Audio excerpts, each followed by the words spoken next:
Congress committee के प्रदेश पदाधिकारी मन यूथ इंडिया बोल के बैठक ली, जेमा नवा गतिविधि ऊपर चर्चा हुई।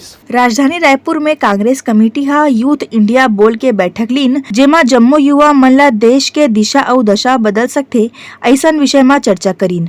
यंग इंडिया के बोल जो IYC यूथ कांग्रेस द्वारा पूरे देश भर में प्रतिभाओं को निखार कर आगे लाने का प्रयास किया जाता है।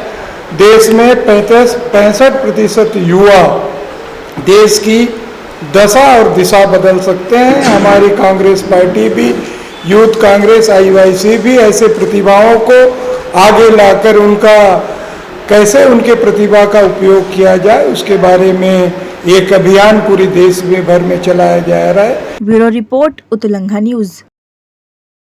सोर संदेश द बज़ उतलंघा के खबर चारों मुड़ा है नजर। छत्तीसगढ़ी और अंग्रेजी भाषा में खबर पर रहो बेसबर।